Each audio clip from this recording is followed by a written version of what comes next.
Bismillahirrahmanirrahim. Assalamualaikum warahmatullahi wabarakatuh. Sehat ibu semuanya? Alhamdulillah. Alhamdulillahirabbil alamin wa bihi nasta'in wa ala umurid dunya waddin wa ala alihi wa sahbihi ajma'in. Rabbi shrah li sadri wa yassir li amri wahlul 'uqdatam min lisani yafqahu qawli, amma ba'du. Alhamdulillah, terucap rasa syukur kita kepada Allah Subhanahu wa taala di pagi hari yang cerah ini. Alhamdulillah, Allah masih banyak banget ngasih kenikmatan kepada hamba-hambanya, termasuk di antara hamba-hamba yang di luar sana mereka sibuk dengan urusannya masing-masing. Tetapi ibu disibukkan untuk menuntut ilmu, disibukkan untuk bersilaturahim. Semoga waktu yang diluangkan memberikan suatu keberkahan dari kehidupan di masa yang akan datang. Kedua kalinya salawat beriring salam marilah senantiasa kita sanjungkan kepada uswah hasanah kita semuanya, baginda Nabi besar Muhammad sallallahu alaihi wasallam, yang tentu sama-sama kita nantikan syafaatnya di yaumul qiyamah kelak.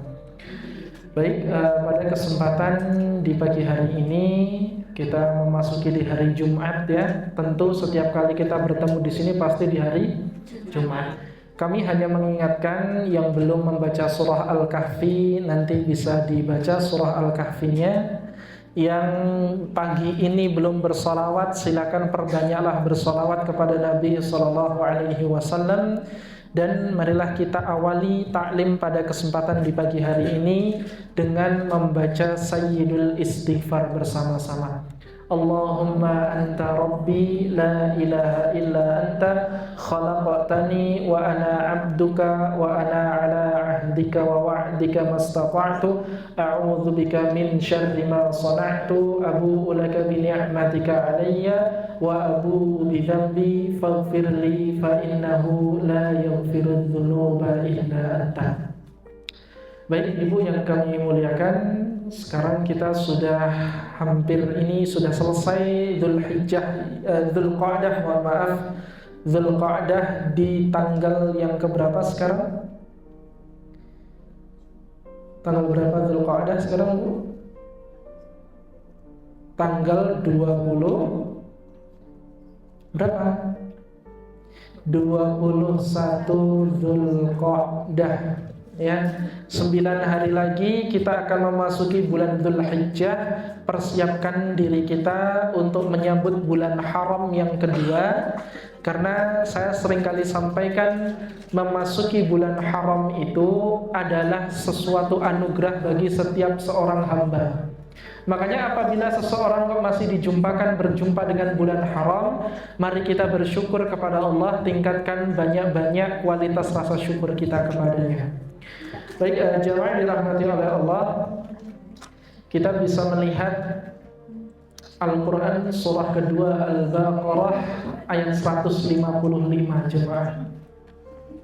Nanti kita akan sedikit kaitkan dengan kurban, tetapi ini kita dasarkan dengan yang seringkali kita jumpai. وَلَنَبْلُوَنَّكُمْ بِشَيْءٍ مِّنَ الْخَوْفِ وَالْجُوعِ وَنَقْصٍ مِّنَ الْأَمْوَالِ وَالْأَنفُسِ وَالثَّمَرَاتِ وَبَشِّرِ الصَّابِرِينَ وَلَنَبْلُوَنَّكُمْ بِشَيْءٍ. Dan kata Allah, kami akan berikan sedikit rasa syai' wal khaw, walanabluwannakum bisyai'im minal khawf.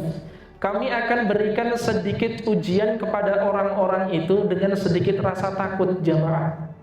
Coba ibu mau kurban takut enggak Bu? Takut enggak? Takut enggak? Enggak. Berarti ujiannya bukan takut itu. Wal khawfi wal ju'. Dan berikan sedikit ujian berupa rasa lapar. Hari ini ibu lapar enggak Bu? Lapar enggak? Enggak. Udah sarapan? Masya Allah. Khawfi wal ju'. Kalau dengan khauf sedikit ketakutan, hari ini kita tidak ada yang ditakutkan selain Allah, berarti bukan itu ujiannya. Wal khawfi wal ju'.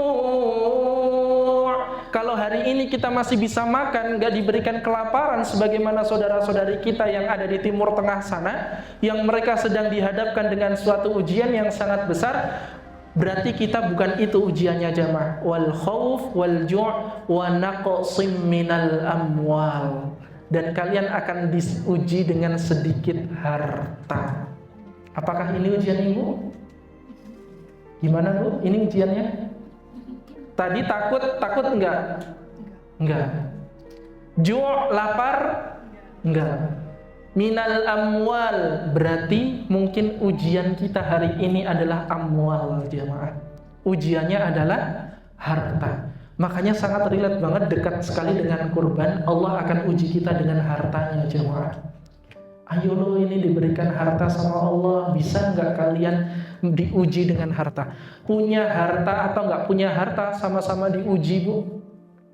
Satu-satunya yang dihisab oleh Allah dengan dua pertanyaan itu cuma harta. Salat pertanyaannya cuma satu, ya. Salat satu, puasa pertanyaannya cuma satu. Apalagi jamaah, berbuat salah cuma satu ditanyanya. Tapi khusus harta ditanyanya dua jamaah. Dari mana kamu dapatkan harta tersebut dan untuk apa harta yang kalian dapatkan itu? Boleh jadi ada orang yang mendapatkan hartanya secara halal tapi digunakannya pada sesuatu yang tidak halal. Begitupun ada yang sebaliknya, ada yang mendapatkan dengan cara yang haram tapi digunakan untuk sesuatu yang halal. Ada yang ketiga jamaah, ada yang didapatkan dalam kondisi yang haram dan digunakan untuk yang haram. Ada yang keempat, ada yang mendapatkan dengan kualitas harta yang halal dan digunakan pada yang halal. Ada 4 kriteria jamaah. Ada yang dapatnya haram tapi digunakan pada yang halal. Ada yang mendapatkan sesuatu yang halal tapi digunakan pada yang haram. Ada yang mendapatkannya haram, digunakannya pun untuk yang haram.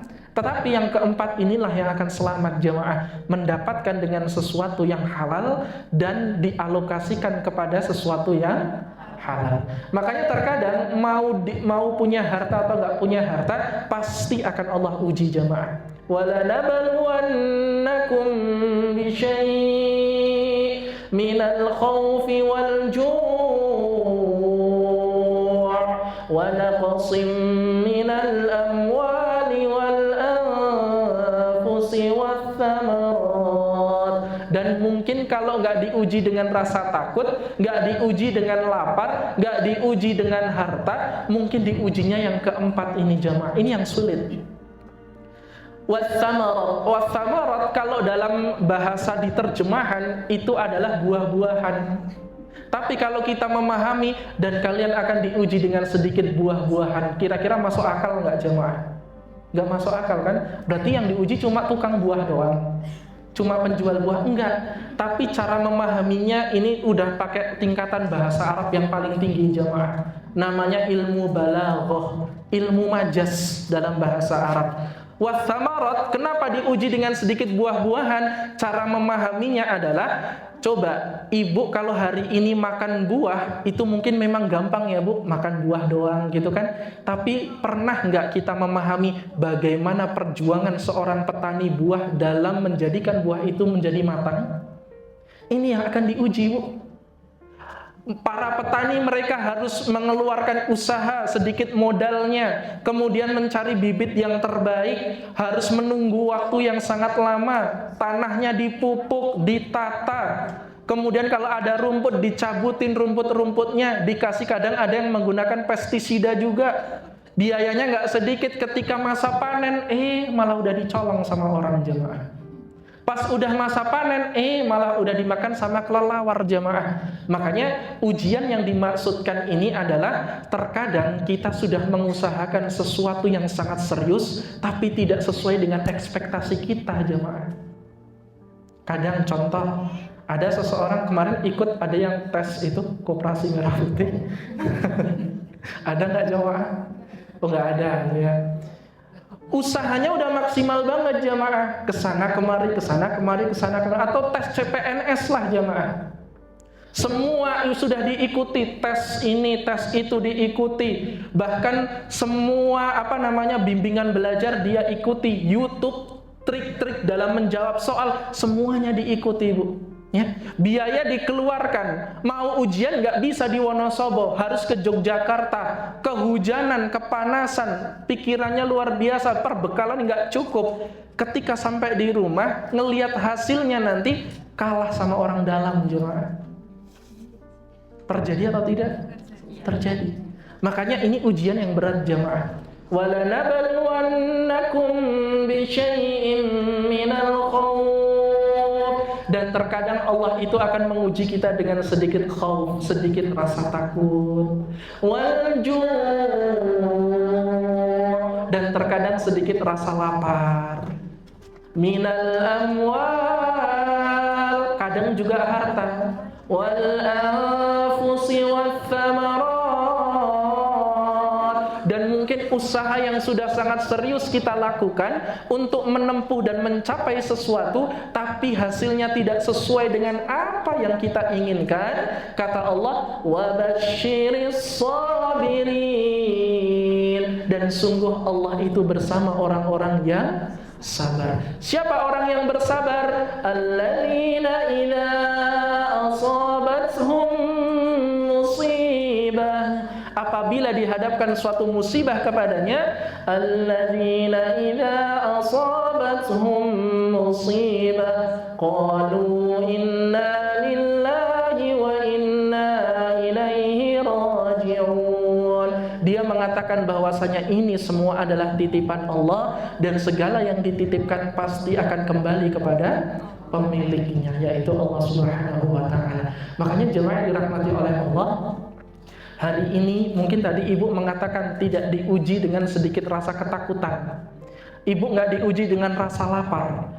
Ibu mungkin diujinya dengan harta mungkin. Atau mungkin bahkan yang lebih daripada harta, sesuatu yang sudah diusahakan, yang sudah diupayakan, tetapi harus ditumbangkan dengan fakta atau realita yang terjadi jemaah. Ini sangat berat dan membuat seseorang itu terpukul sekali jemaah. Tetapi lihat, seseorang yang tetap mampu bertahan walau ujian itu menerpa, ujiannya selalu datang, badainya sangat banyak, itu tergolong orang-orang yang tadi jamaah.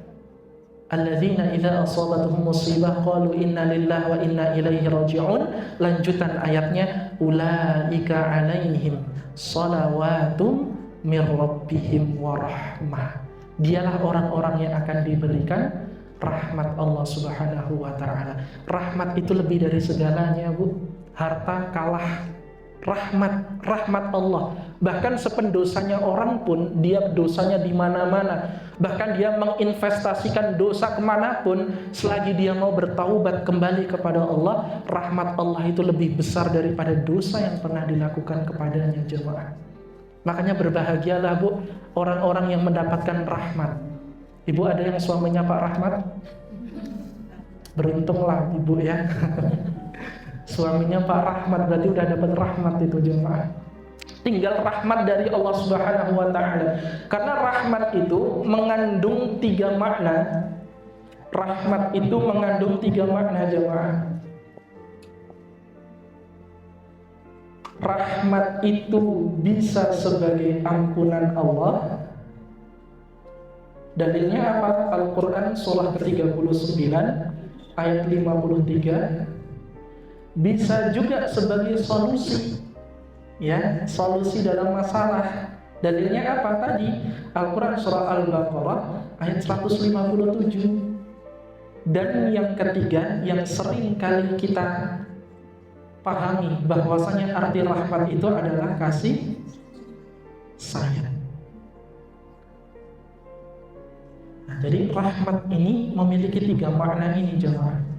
Yang pertama bisa menjadi ampunan, Yang kedua, solusi dari setiap permasalahan. Dan yang ketiga, kasih sayang. Kenapa kok berurutan jamaah?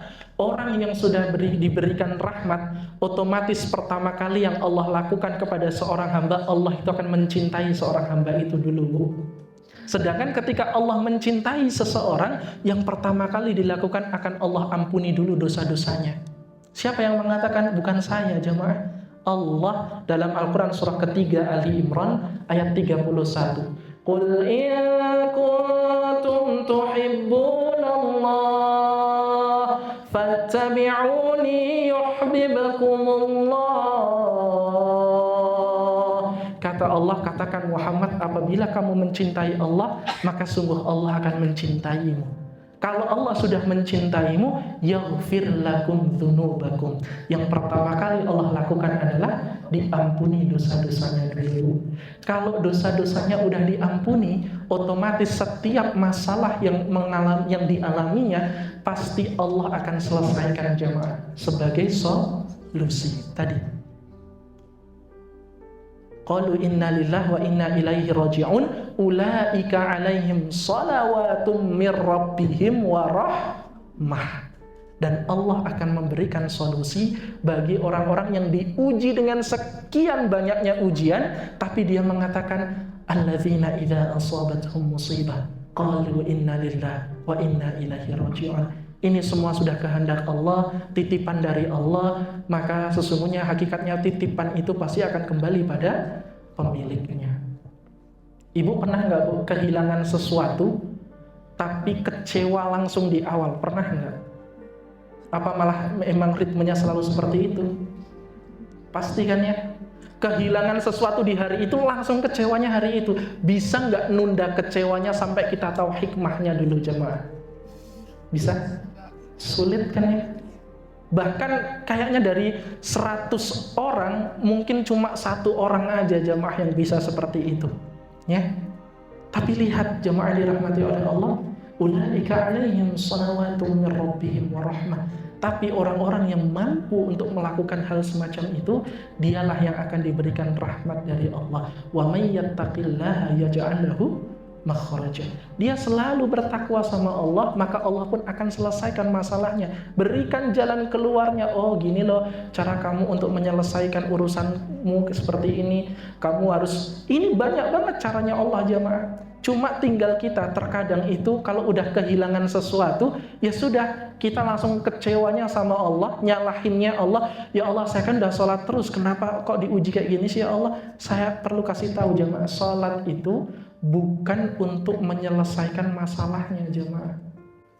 Makanya yang Allah perintahkan untuk sholat itu diperintahkan untuk mengurangi beban hidupnya dulu jemaah. Orang kalau masih punya beban diselesaikan kira-kira bisa nggak jemaah? Sulit. Tapi kalau bebannya sudah satu persatu dihilangkan oleh Allah, maka gampang banget dia buat mencari jalan keluarnya. Oh ternyata, coba ibu lagi sedih suruh mikir, bisa nggak kira-kira? Nggak bisa. Tapi kalau pas lagi tenang suruh mikir ini mikir itu, wah, itu bisa banget jamaah. Air kalau mohon maaf kolam yang dari tanah dilempar batu kira-kira keruh nggak? Keruh ya. Tapi lihat kalau nunggu sampai tenang dulu airnya, kira-kira bisa ngelihat nggak kita apa yang ada di dalam sana? Bisa kan? Sama. Pikiran pun sama, terkadang harus ditenangkan dulu, terkadang harus bebannya dihilangkan dulu. Dengan cara apa? Tadi kembalikan kepada Allah Subhanahu wa ta'ala. Namanya as-siqah billah jemaah. As-siqah billah itu apa? Meyakinkan seluruhnya kepada Allah. Serahin aja udah sama Allah Subhanahu wa ta'ala. Terkadang mohon maaf Bu, kalau kita yang sok tahu itu nggak bisa, apalagi cari-cari petunjuk yang selain Allah itu sulitnya minta ampun jemaah. Pernah nggak keluar kota pakai Google Map jemaah? Atau malah sering? Sering. Kadang pakai Google Map pun masih nyasar. Kadang udah pakai Google Map pun, Google Map itu kan update-nya kan 1 bulan bahkan 1 tahun sekali jemaah. Coba mohon maaf, kita berada di suatu perkotaan yang besar dan kita tuh nggak ada saudara di sana, nggak ada teman di sana, tiba-tiba cuma diarahin Google Map lewat jalan terobosan-terobosan, blusukan jamaah.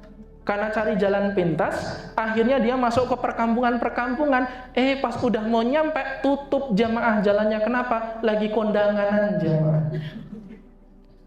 Akhirnya apa? Harus balik jauh lagi, muter lagi jamaah. Tapi sedangkan kalau kita punya navigator handal yang di dalam kota itu, wah kita akan ditunjukin, jangan lewat sana, sana masih lagi buat kondangan. Jangan lewat sana, yang sana jalannya masih diperbaiki. Ayo ikut aku aja, tak kasih arah jalan yang benar. Akhirnya diarahin jamaah. Sampai akhirnya, sama, Allah pun gitu jamaah. Allah itu adalah navigator yang handal. Bahkan seorang yang dia merasa nggak tahu deh ini kayaknya ada jalan keluarnya, enggak. Allah tuh udah punya jalan keluarnya jemaah. Allah tuh udah punya rencana yang terbaik. Allah itu navigator yang handal, nggak mungkin nyasarin seorang hamba jemaah. Udah tinggal kita athiqah billah aja, yakin, serahkan semuanya sama Allah. Insya Allah pasti seorang hamba itu dia akan menemukan setiap titik terang di setiap jalan keluar dari masalah hidupnya itu. Makanya kadang kita cuma kurang athiqah billah jemaah, cuma kurang santai. Coba bisa nggak kita ketika dapat masalah ujian santai dulu gitu? Bisa bu? Santai dulu gitu. Susah ya. Kadang harus dijat sama teman sendiri gitu kan, dicaci sama teman sendiri, dijatuhkan sama teman sendiri. Bahkan lagi enak-enaknya ngobrol di grup WhatsApp, ini grup apa sih? Oh ini grup alumni SMA. Ketika dibuka, ramenya minta ampun jemaah. Chatnya udah 999 plus. Gak pernah kita buka. Tapi ketika kita buka, Masya Allah sekarang teman-teman saya udah sukses semuanya ya. Tapi kok gak ada yang ngabarin saya. Tapi terus jemaah, kita ikut komen, nimbrung di dalamnya. Langsung, aku mau ikutan dong, itu mau piknik kemana? Langsung diem lagi jemaah. Tadinya grupnya rame, kita nimbrung malah jadi sepi lagi. Rame lagi, kita nimbrung lagi, sepi lagi jemaah. Ditunggu 1 pekan, kok nggak ada jawabannya, kok aku ngechat kayak gini doang, kayak koran dibaca doang gitu ya. Sedangkan kalau temen yang satu cuma pakai stiker apa langsung tanggapannya banyak banget gitu kan. Itu rasanya mungkin sakit jamaah. Dan lebih sakit lagi ketika ditunggu 2 minggu udah nggak ada jawaban, ternyata mereka udah buat grup baru lagi jamaah. Cuma kita doang yang nggak diajak masuk ke grup itu. Sakit nggak kira-kira jamaah? Sakit. Tapi bisa nggak kita woles aja gitu, nyantai lah, nggak apa-apa lah.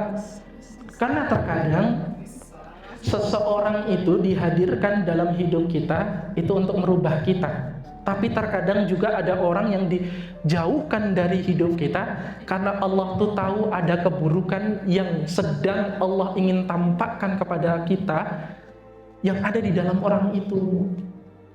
Makanya nanti kalau ibu lihat Al-Quran surah ke-6, surah Al-An'am, ayat yang ke-116. Nanti ibu bisa lihat. Wa in tuti' aktsara man fil ardi yudilluka 'an sabilillah. Dan ingatlah wahai hamba Allah, bahkan di setiap manusia, kalian sekumpulan manusia itu terkadang kebanyakan dari mereka banyak yang menyesatkan jemaah. Makanya terkadang Allah tuh pisahkan orang-orang itu dari kita karena Allah tahu ada sesuatu yang buruk yang gak kita ketahui yang ada di dalam orang itu. Makanya kadang Allah jauhkan, Allah pisahkan, Allah jaga jarak antara kita dengannya. Kenapa? Karena Allah ingin tunjukkan ada sesuatu yang kurang beres di orang itu. Dah kamu menghindar aja. Allah tuh lagi nyelamatin kita jamaah. Jadi udahlah bismillah. Menjauh sedikit gak apa-apa. Cuma kita tuh pengen banget Allah tuh ngelihat kita tetap masih athiqah billah nggak, tetap yakin nggak sama Allah, tetap percaya nggak sama Allah. Coba kalau ibu nanti ngelihat sejarah lagi sirah Nabawi dari kisah perjalanan dakwahnya Rasulullah itu berhijrah. Itu kenapa ditemaninya sama Abu Bakar As-Siddiq jemaah. Rasul itu ketika hijrah ditemaninya sama Abu Bakar. Mohon maaf, saya nggak menghina, tetapi kalau dibandingkan dengan sahabat yang lain, mohon maaf, Abu Bakar itu fisiknya kurus, jemaah. Orangnya lemah, dari bani yang lemah juga, keluarga lemah. Tetapi di samping kekurangannya itu Allah berikan kekuatan level tertinggi dari kualitas imannya jemaah. Bahkan Rasul sendiri yang mengatakan bahwasanya imannya Abu Bakar apabila ditimbang dengan keimanan umat pada masa itu, maka sesungguhnya keimanan Abu Bakar itu lebih besar dan lebih berat daripada keimanan umat muslim pada masa itu jemaah. Bayangkan tuh Abu Bakar As-Siddiq. Kenapa kok Allah memerintahkan Rasul itu dakwah hijrahnya bersama Abu Bakar? Kenapa nggak sama Umar jemaah? Umar itu kan luar biasa. Kalau sahabat yang lain itu masuk Islamnya diam-diam, harus sembunyi-sembunyi. Kalau Umar bin Khattab itu masuk Islam diposting jemaah. Di-mention tuh hashtag Abu Jahal, hashtag Abu Sufyan, hashtag nih aku udah masuk Islam nih. Wah, Abu Jahal nggak berani komen jemaah, cuma nge-like aja gitu kan, di-like gitu. Abu Sufyan sama, nggak berani dia kayak mencaci, apalagi cuma terus ngejapri gitu kan, nggak berani jemaah. Umar bin Khattab. Bahkan Umar sampai menantang, kalau ada yang nggak terima aku masuk dalam Islam, saya tunggu di bukit belakang sana, saya Sherlock, kata Umar bin Khattab. Tapi nggak ada yang berani jemaah. Kenapa? Inilah wibawanya Umar bin Khattab. Tapi kenapa kok Rasulullah tidak hijrahnya sama Umar? Kenapa Rasulullah hijrahnya nggak sama Utsman? Utsman itu kan konglomerat lah kalau zaman sekarang jemaah. Padahal kalau hijrah sama Utsman itu semua difasilitasi jemaah, dikasih Alphard gitu ya jemaah. Nanti ketika mampir ke rest area, mampirnya ke Poin gitu kan, atau mampirnya ke Fore gitu ya, mampirnya ke Solaria, itu ke Utsman banget jemaah. Bahkan ketika mampir nggak cuma cukup ke situ, yang dia akan arahkan, Rasul kamu mau beli apa? Mau beli sepatu? Mau beli? Wah itu Utsman banget jemaah. Tapi kenapa kok Allah memerintahkan hijrahnya Nabi itu nggak sama Utsman, nggak sama Umar bin Khattab, tapi bahkan malah sama Abu Bakar As-Siddiq? Kenapa jemaah? Karena Allah ingin tunjukkan Rasul itu punya sifat as-thiqah billah jemaah. As-thiqah billah itu apa tadi? Menyerahkan semua urusan itu hanya kepada Allah. Karena kalau hanya kepada Umar, Rasul itu nggak mau dianggap as-thiqah bil Umar, as-thiqah bil Utsman, nggak mau. Tapi pengennya as-thiqah billah jemaah. Mau dengan siapapun, kalau memang sudah diperintahkan oleh Allah, maka sesungguhnya Allah itulah sebaik-baik pemberi pelindung. Hasbunallah wa ni'mal wakil. Jalan begitu lama jemaah, perjalanan yang sangat jauh. Bahkan sampai di satu lubang yang kita kenal sebagai gua Thur. Di dalam gua Thur itu luar biasa jemaah, udah pengap, sirkulasi udara nggak sebaik di luar, panasnya luar biasa kalau siang jemaah dirahmati oleh Allah. Tapi suatu ketika Abu Jahal itu buat sayembara jemaah, siapa yang dapat membawa Muhammad dalam keadaan mati atau hidup, maka akan aku berikan 100 ekor unta rohilah jemaah. 100 ekor unta rohilah. Satu unta rohilah harganya ratusan juta bu. Kalau zaman sekarang bukan unta potong. Kalau unta potong mungkin 40-50 juta udah dapat. Tapi kalau untanya unta rohilah bisa 120-180 juta jemaah per ekornya. Lah dulu iming-iming yang dilakukan Abu Jahal itu mendapatkan respon dari semua pembunuh terkenal di kota Mekah jemaah. Termasuk diantaranya ada namanya Suraqah bin Malik. Suraqah bin Malik ini seorang navigator handal, dia tuh bisa membaca jejak jemaah. Unta yang lewat itu, dia bisa tahu ini untanya unta jantan atau unta betina yang lewat, dia bisa tahu jemaah. Untanya yang naik itu, yang naik adalah laki-laki atau perempuan, dia bisa tahu dengan jejak untanya itu jemaah. Beban yang dibawa di atasnya itu apa? Itu Suraqah bisa tahu jemaah.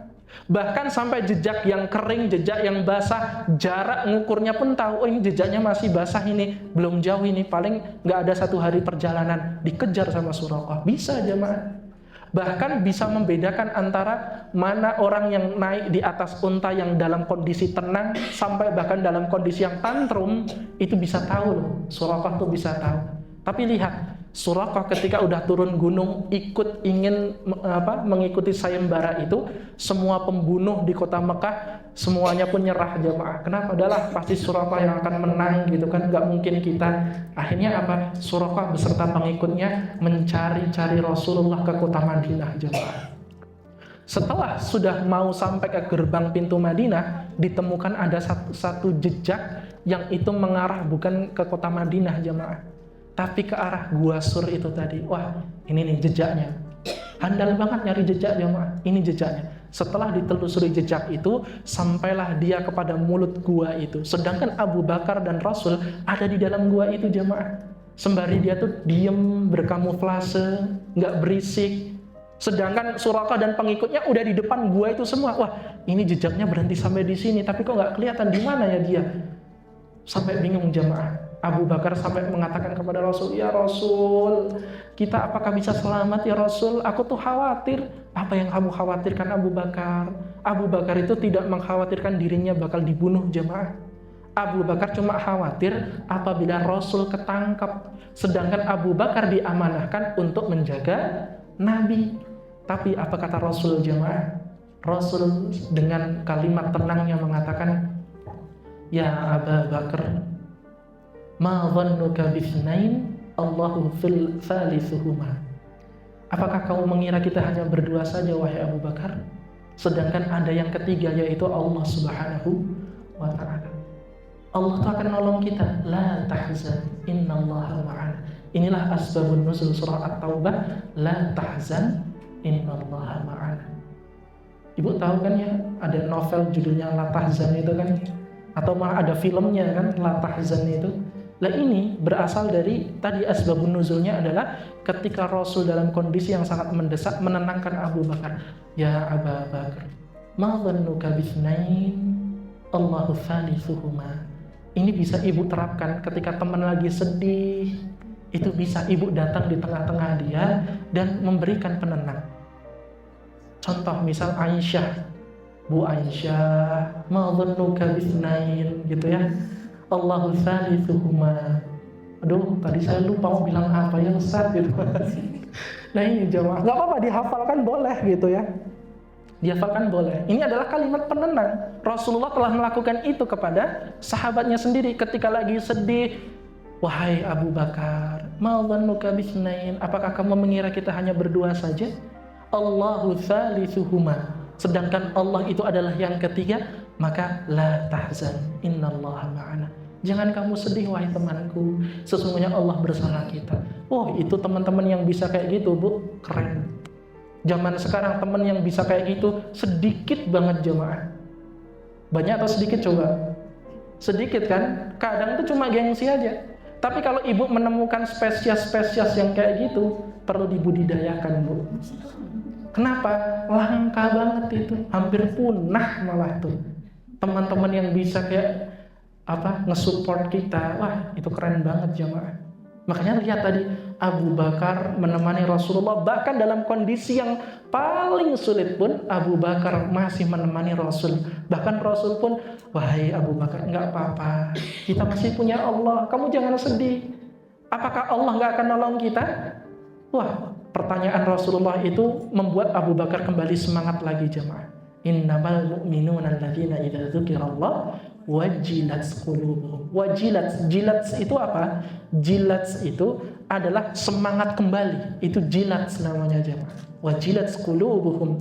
Maka hatinya pun semangat kembali ketika disebutkan nama Allah, hatinya semangat kembali jemaah. Ayo bismillah, ayo bismillah, bismillah. Oh ini keren jemaah. Ya.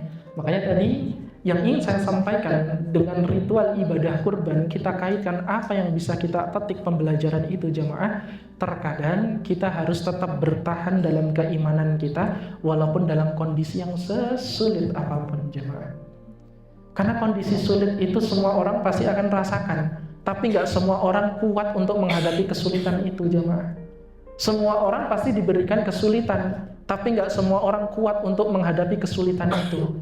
Makanya yang kita harapkan adalah cuma satu, itu tadi, rahmatnya Allah. Karena kalau rahmat Allah sudah diturunkan, ampunan diberikan, solusi diberikan, kasih sayang pun akan dicurahkan kepada seorang hamba itu. Makanya bertahan itu terkadang menjadi penenang jemaah. Ibu suka bola nggak, Bu? Nggak suka. Apa yang suka? Olahraga basket suka? Nggak suka juga. Apa yang suka? Apa? Renang suka? Suka? Masya Allah. Ada yang bisa renang? Enggak. Ya, Masya Allah. Renang itu sunnah ya jemaah. Silakan kalau misalnya ada waktu luang ya renang lah, silakan. Itu ada kali Siantap bawah kan ya Bu. Coba renang di situ Bu, nggak ketang berendam gitu ya. Cari ikan, ikut mancing bapak gitu. Nggak apa-apa. Kenapa? Terkadang pikiran itu membutuhkan sesuatu yang fresh. Kan orang itu bukan tentang perginya kemana kan. Walaupun ke kali Siantap pun dengan orang yang dicintai, orang yang disayang kan pasti kan tenang kan. Wah, alhamdulillah ya. Senang banget jemaah. Mancing dapat ikan bakaran di pinggiran kali gitu kan. Itu keren banget jemaah. Nah, yang ingin saya sampaikan di sini adalah terkadang bertahan itu akan memberikan suatu penenang dalam hidup jemaah. Termasuk para nabi, dulu ketika diuji oleh Allah untuk berkurban, ya dia tetap bertahan jemaah. Bertahan. Ayub tetap bertahan dalam takwanya, walau diberikan kesakitan yang gak pernah dialami oleh seseorang. Yunus alaihi salam, walaupun dimakan ikan paus di dalam perut berhari-hari jemaah, dia tetap bertahan. La ilaha illa anta, subhanaka inni kuntu minadh dhalimin. Ini yang harus dipertahankan jemaah. Bertahan sebagai penenang. Bertahan dalam perihal apa? Bertahan ketika dikasih masalah. Bertahan untuk selalu dekat sama Allah. Bertahan untuk selalu bertawakal ala Allah. Ini yang diinginkan oleh Allah jemaah. Kenapa? Karena kunci untuk mendapatkan ketenangan hidup itu ketika seseorang sudah mampu bertahan dengan ketakwaannya jemaah. Walaupun disenggol sana, senggol sini, ya, diajak temannya buat melakukan keburukan lagi, tapi kita masih tetap bertahan, ya, keren banget jemaah.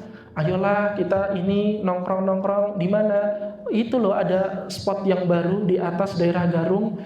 Nanti dululah kita ini, saya nggak mau lah mau ngaji aja dulu. Jumat tuh udah ngaji terus gitu, capek ngaji terus.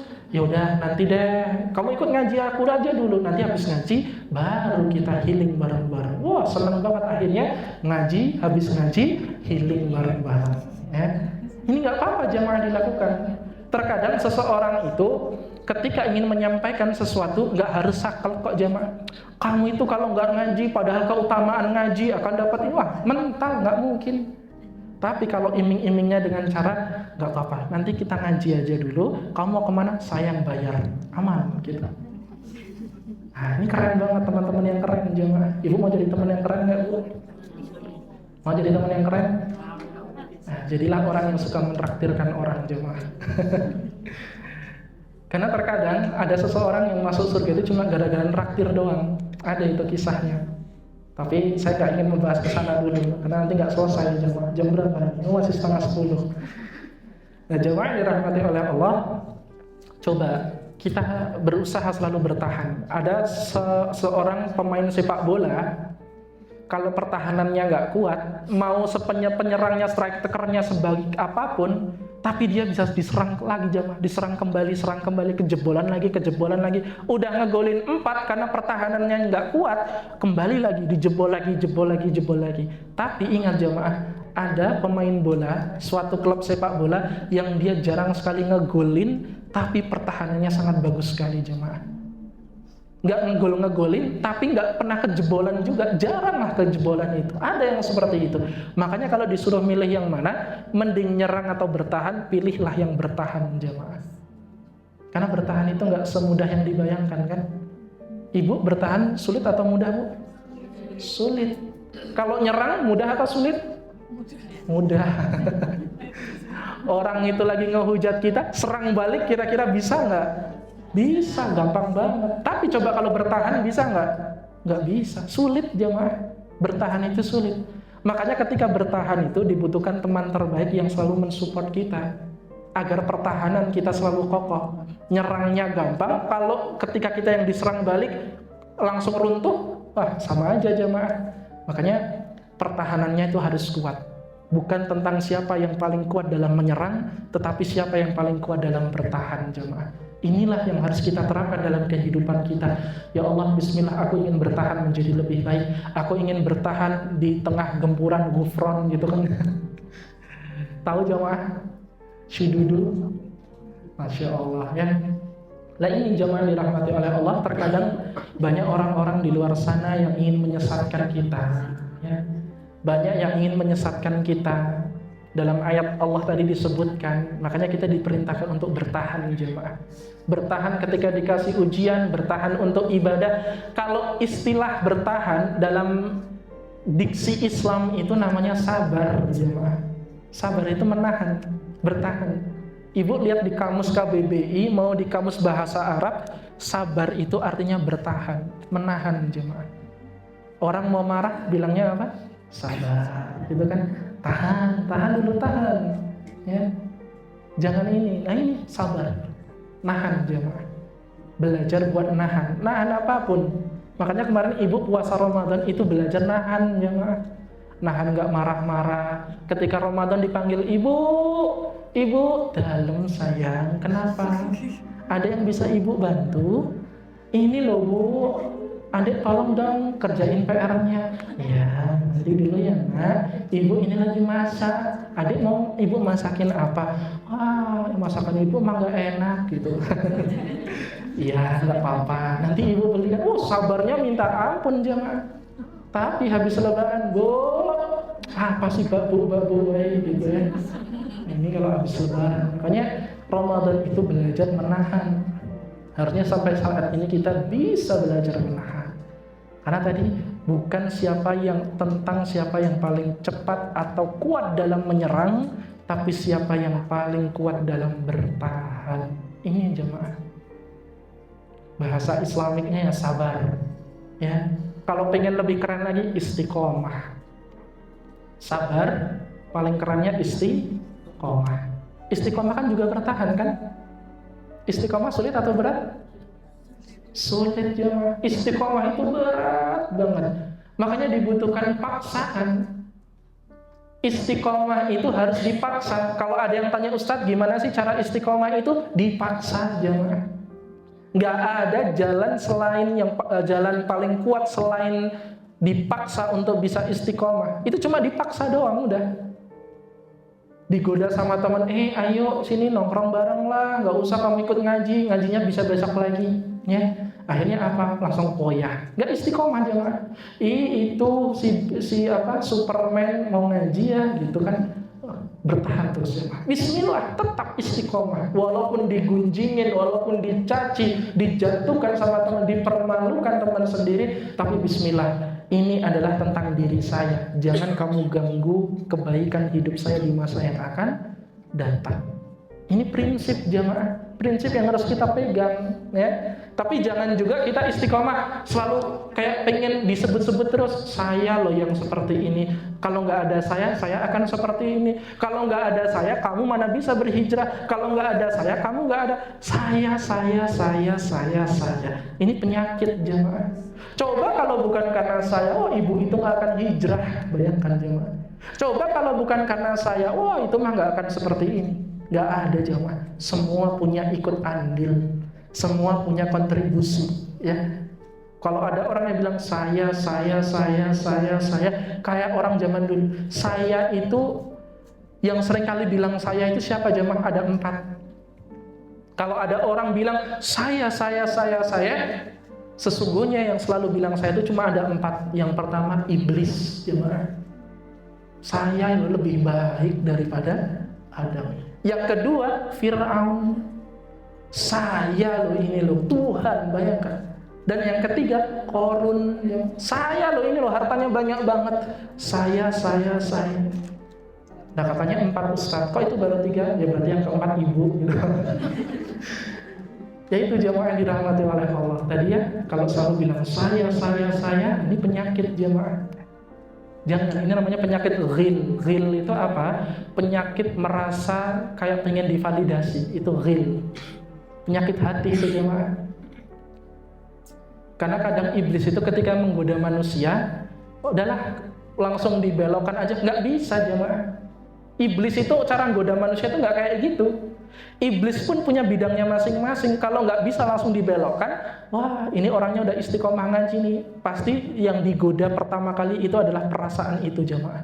Aku udah lebih baik nih. Aku merasa lebih baik nih. Makanya hati-hati kalau kita semakin banyak melakukan kebaikan, kok malah menimbulkan perasaan aku loh ini seperti ini. Nah hati-hati jemaah. Ini sudah digoda sama iblis. Hati-hati. Ya, saya loh ini seperti ini, saya loh ini yang kayak gini.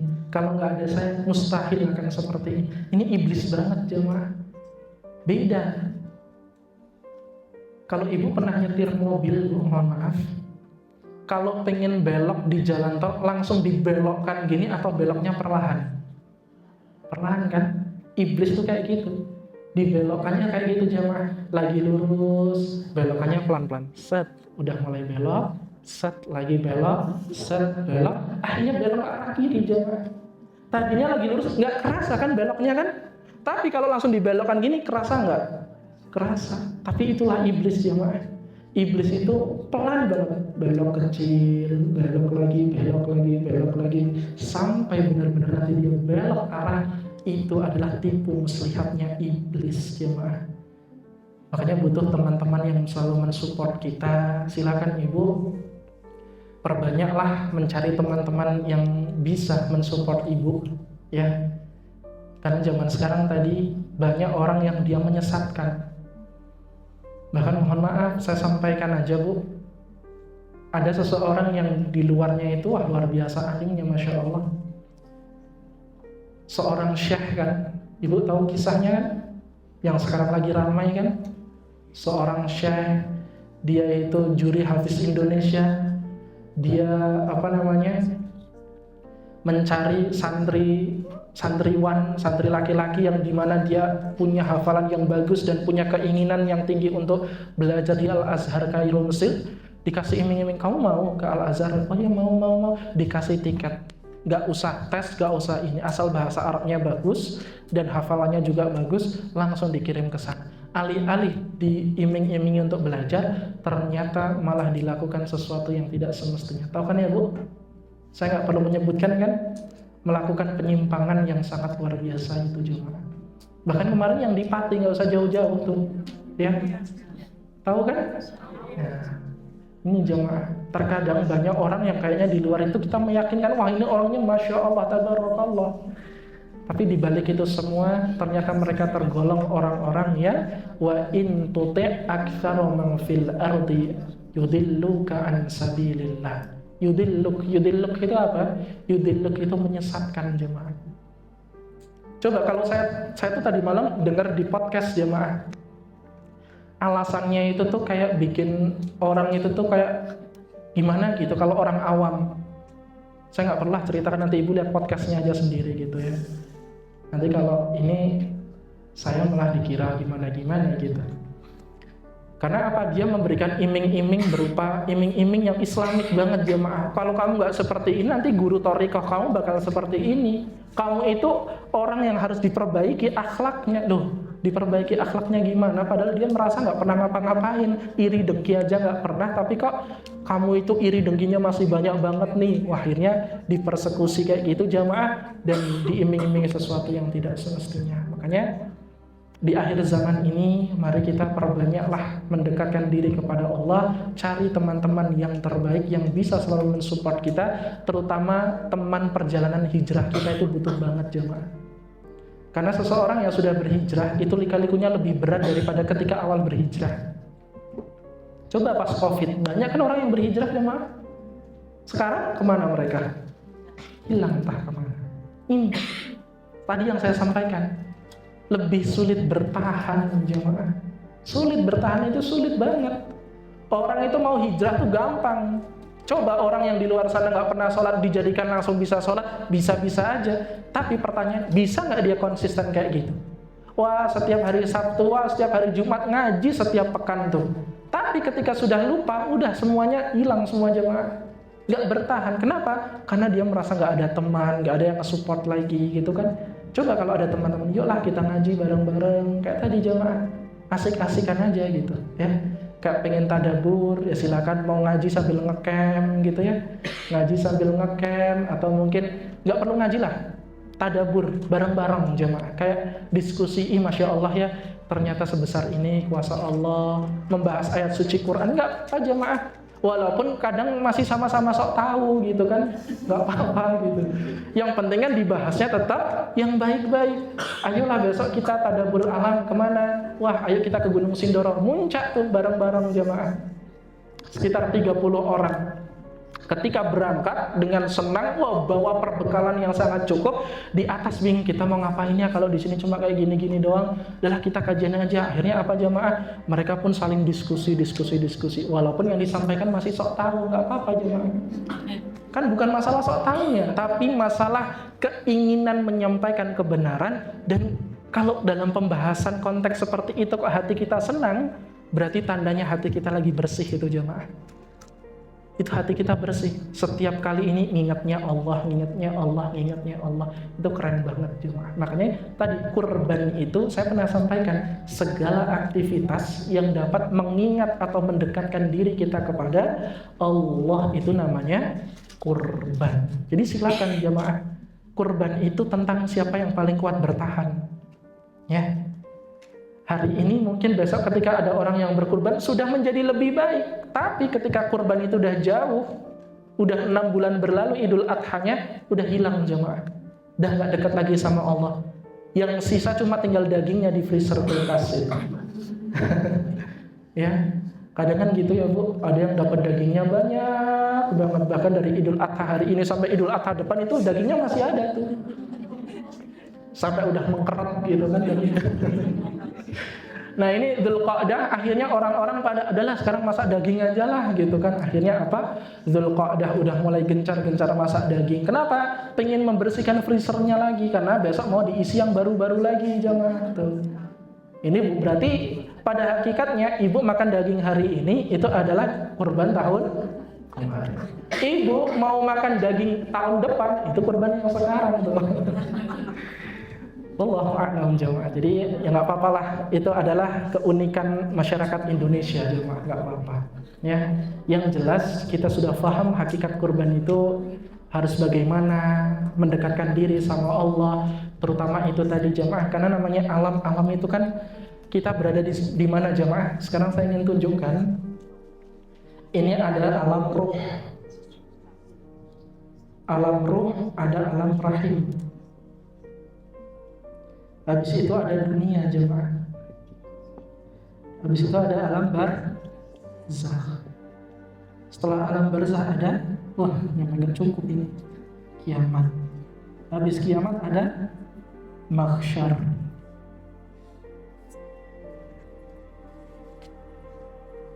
Ba'ats kebangkitan dulu.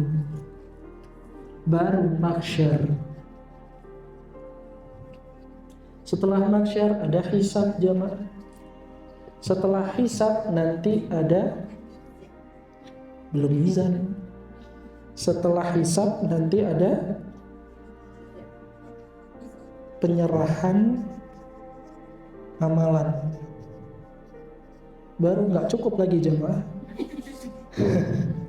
Mizan. Baru setelah mizan syafaat. Setelah syafaat apa?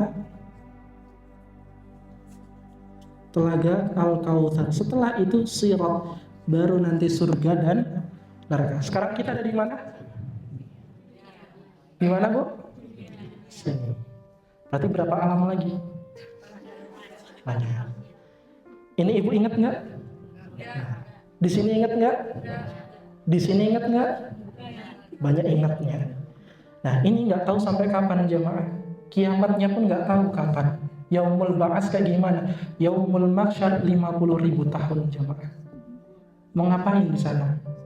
Baru hisab, baru penyerahan amalan, mizan, syafaat, al-kautsar, telaganya Rasul, sirat, baru surga dan neraka. Tuh kalau kita nggak dipersiapkan perbekalan sejak sekarang Bu, nggak tahu cukup nggak tuh sampai ke sini. Kadang masih di barzah aja udah nggak tahu, udah masih cukup atau nggak perbekalannya jemaah. Panjang banget tuh. Mau ngapain jemaah? Makanya dunia sementara jemaah. Tapi menentukan ini semua sampai nanti kita akan masuk surga atau neraka itu nanti jemaah.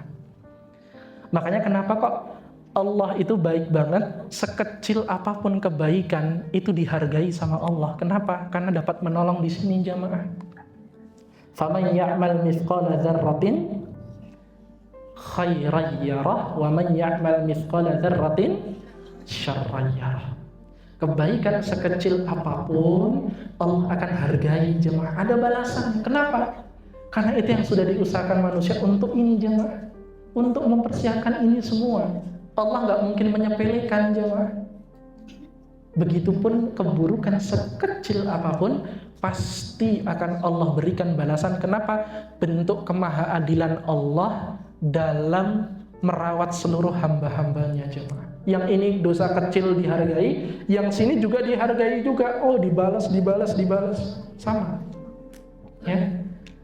Masih ada 5 menit. Ada yang ingin bertanya masalah kurban jemaah sebelum kami tutup?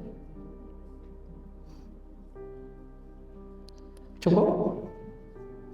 Tidak ada yang bertanya masalah kurban? Biasanya nanti ada yang tanya jemaah. Ustaz, boleh nggak kalau kalau saya itu kurban dengan mengatasnamakan orang yang meninggal? Mana dijawab ya? Ustaz, boleh nggak sih sebagian daging hewan kurban itu dikonsumsi panitia? Tidak boleh. Ya. Kan biasanya gitu ya jemaah. Habis nyembeli, ada beberapa kantong, sudah ini disisihkan sebagiannya dimasak buat panitia, itu haram hukumnya jemaah. Gak pakai haram. Haram itu gak boleh. Kalau mau disiasati, ya bukan mensiasati hukum sih jemaah. Tapi gini jemaah, coba diselesaikan dulu itu sahibul kurbannya ada berapa, dilihat, dihitung. Izin sama yang punya kurban itu, Bu, boleh nggak sebagian daging sahibul kurban ibu buat panitia? Kalau diizinkan berarti halal. Boleh, silakan. Tapi kalau nggak izin berarti haram hukumnya jemaah, nggak boleh. Atau malah panitia beli 1 kambing lagi tapi bukan atas nama kurban. Nah ini lebih keren lagi jemaah. Nah ini kita gunakan aja lah, saya urunan lah 200, semua panitia urunan 200, kebeli 2 kambing lagi, nah disembelih, dimasak untuk panitia, silakan. Karena itu akarnya bukan kurban. Sedangkan yang kurban itu, yang seringkali salah persepsi seperti itu jemaah. Belum selesai dibagikan dagingnya, udah disisih-sisihkan daging yang bagus-bagus buat dikonsumsi panitia. Ini nggak boleh, haram. Ya, buat ilmu untuk kita jemaah. Oh ternyata nggak boleh ya seperti itu. Saya baru tahu nggak ada dosa bagi orang yang nggak tahu. Ya Allah, Ustaz saya nyesel ikut ngaji jadi tahu kan? Enggak. Jadi berarti tandanya ibu sudah derajatnya 1 tingkat di antara yang lainnya. Artinya insya Allah amalan dan ilmu kita memiliki derajat yang tinggi di antara hamba-hamba yang lainnya. Nggak ada yang ditanyakan? Tidak ada? Cukup? Atau seputar apapun nggak harus kurban? Iya, silakan Ibu. Waalaikumsalam warahmatullahi wabarakatuh.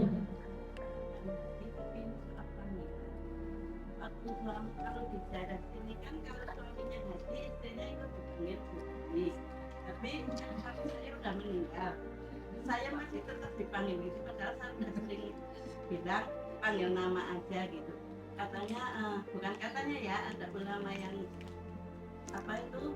bicara itu hukumnya haram, nggak boleh kalau dipanggil Bu Haji. Kan saya belum haji. Terus bagaimana Pak Ustadz? Apa saya diam aja kalau dipanggil atau saya menerima dosa setiap hari Pak Ustadz? Itu saja. Baik, Masya Allah. Ini pertanyaan termasuk pertanyaan langka yang saya tapi nggak apa-apa Ibu ya, Masya Allah. Daripada nggak ada yang tanya sama sekali kan. Jadi gini Bu, suaminya almarhum Ibu sudah pergi naik haji, sedangkan Nyun Sewu Ibu belum mendapatkan panggilan itu. Terus kemudian ketika Bapak sudah haji, Ibu juga dipanggil Bu Hajah gitu ya. Sehingga persepsi itu masih mendarah daging sampai saat ini walaupun Bapak sudah almarhum. Nah, apakah tetap boleh saya dipanggil Bu Hajah? Boleh jemaah. Orang yang belum pernah haji pun mau dibilang Pak Haji, Bu Hajah, boleh ya. Pak Haji Sandi, Insya Allah. Gak apa-apa, boleh. Kenapa? Kan boleh jadi namanya perkataan itu kan doa. Ya. Kalau ada ulama yang mengharamkan, tidak jamaah. Padahal kan gini jamaah, yang perlu kita sadari bersama, haji itu bukan tentang gelarnya, mau haji atau enggaknya. Karena kalau dibilang haji harus pakai gelar disebutkan ini, lah Rasulullah tidak menggunakan gelar haji jemaah. Haji Muhammad sallallahu alaihi wasallam, Haji Abu Bakar As-Siddiq, enggak ada. Bahkan para sahabat enggak ada yang menggunakan seperti itu. Itu cuma terkadang karena kultur Indonesia aja jamaah, kultur Indonesia, kultur Asia, nggak cuma Indonesia, Malaysia. Kenapa? Karena seolah-olah ingin mengingatkan dirinya tentang ritual ibadah haji yang pernah dilakukan. Kenapa jamaah? Kamu loh sudah haji, harusnya kamu perilakunya lebih baik lagi. Disadarkan dengan doa itu tadi jamaah. Pak Haji, ya. Tapi orang zaman sekarang udah haji nggak dipanggil haji malah tersinggung jamaah. Saya itu dan panggil saya Pak Haji gitu, ya. Enggak jamaah, karena haji itu watazawwadu fa inna khairaz zadit taqwa, yaitu orang yang paling dia diberikan kesungguhan yang lebih oleh Allah dan dia menjadi orang yang bertakwa. Semakin haji semakin takwa jamaah. Tapi kalau ibu mohon maaf belum haji tapi udah dipanggil Bu Hajah karena ketularan sama bapak, itu artinya insya Allah ibu tergolong orang yang bertakwa yang dipandang oleh masyarakat setempat. Makanya ibu harus tunjukkan itu, ya. Oh, ngaji ya ngaji, sholat ya sholat, ya.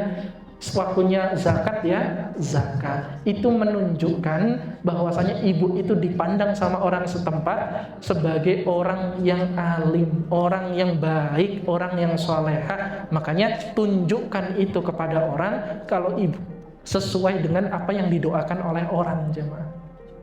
Kalau hukumnya haram atau halal, tidak haram, itu boleh-boleh saja jemaah. Saya mau bilang ibu Bu Hajah pun nggak apa-apa, ya. Bu Hajah dari mana Bu Hajah? Nah, boleh jamaah, silakan, ya. Ini kan pertama bisa jadi doa, yang kedua bisa mengingatkan kembali bahwasanya esensi ritual ibadah haji itu berarti kita dipandang untuk semakin meningkatkan takwa kita di hadapan Allah. Biasanya tanggal 15 kan Kloter Wonosobo kan berangkat kan dari Yogyakarta langsung ke bertolak ke kota suci Mekah dulu kan. Kan kalau Indonesia itu kan hajinya haji tamattu jemaah. Haji tamattu itu apa? Haji yang melakukan umroh dulu. Sehingga ada sesuatu wajib haji yang ditinggalkan. Sehingga ketika wajib haji itu ditinggalkan, dia harus membayar dam. Dengan cara apa? Membeli 1 ekor kambing, entah di Arab, entah di Indonesia, silakan. Yang penting bayar dam. Dan dam ini beda dari kurban jemaah. Jangan dikira, wah kemarin saya udah kurban berarti udah bayar dam. Beda jemaah. Kurban sama dam itu beda. Kurban itu untuk untuk kepentingan yang secara lebih besar. Kalau dam itu kepentingan pribadi jemaah. Beda, ya. Jadi silakan karena besok berarti tanggal 15 berangkat, itu langsung pergi ke Mekah ya kalau nggak salah jemaah, langsung menunaikan ibadah umrah dulu. Setelah umrah nanti ada tahallul umrah. Setelah itu selesai dia biasanya ganti dulu sama pakaian yang biasa, sehingga dia harus melepaskan ihram. Nah, melepas ihram inilah meninggalkan wajib haji yang dikenakan membayar dam sampai dia menunggu nanti wukuf di padang Arafah. Baru nanti ketika mau ke padang Arafah, dia niat lagi di hotel jemaah. Niat di hotel, pakai ihram lagi. Mulai dia menggunakan ihram, larangan-larangan ihram tidak boleh dilakukan. Hubungan suami istri, terus kemudian membunuh hewan, terus memotong kuku, memotong rambut, menggunakan wewangian, menggunakan pakaian berjahit, menggunakan penutup kepala. Nah, itu sudah tidak boleh. Apabila dilakukan, hajinya tetap sah, tapi dia harus membayar dam. Begitu ya. Bukan meninggalkan wajib haji tapi meninggalkan rukun haji tapi wajib haji. Karena kalau rukun harus dilakukan. Karena kalau rukun haji itu gak dilakukan, maka hajinya gak sah. Makanya besok wukuf di padang Arafah di tanggal 26 kalau nggak salah jamaah, waktu Arab Saudi ya, kalender Arab Saudi, tanggal 26 Mei atau tanggal 9 Dzulhijjah, mereka semua sudah berkumpul di Padang Arafah. Karena kalau mereka nggak ke Padang Arafah, berarti hajinya tidak sah. Karena itu rukun haji. Kenapa kok rukun? Karena mereka bermuhasabah. Setiap orang itu harus muhasabah diri jamaah di situ. Sedangkan lempar jumrah itu wajib haji, bukan rukun haji. Apabila meninggalkan lempar jumrah, dia hajinya tetap sah, tapi dia harus membayar dam yang tadi itu. Gitu ya? Jadi nggak apa-apa Bu, mau dibilang Bu Hajah itu malah alhamdulillah. Berarti saya itu doa buat saya agar saya selalu seperti orang-orang yang baru haji. Artinya kembali mabrurah, orangnya fitrah, dosanya sangat minim dan amalan kualitas tingkatannya lebih daripada hamba-hamba yang lainnya. Begitu? Wallahu a'lam bishawab. Akhirul kalam, marilah kita tutup dengan berdoa kepada Allah. Insyaallah masih 2 pertemuannya jemaah sebelum Idul Adha. Kita maksimalkan penyelesaian materi tentang Idul Adha series ini dari segi rohaniyah maupun jasmaniyahnya. Kemarin kita udah bahas ya, rohaniyahnya apa, jasmaniyahnya apa. Walaupun kadang oh iya ya, kayaknya saya ingat lagi, nggak ingat gitu ya. Nggak apa-apa, nanti dibuka-buka lagi. Mari kita tutup bersama dengan doa jemaah. Nastaghfirullahaladzim, nastaghfirullahaladzim, nastaghfirullahaladzim. Allahumma salli ala Muhammad wa ala ali Muhammad. Allahumma ighfir lana wa liwalidina warhamhum kama rabbawna shighara. Ya Allah ya Tuhan kami, ampunilah segala dosa dan kesalahan kami ya Allah. Ya Allah, tolong berikanlah kami kebaikan dunia dan akhirat ya Allah. Ya Allah, ampunilah dosa-dosa kedua orang tua kami, ampunilah dosa orang-orang yang kami cintai, ampuni dosa-dosa orang-orang yang sudah pergi mendahului kami ya Allah.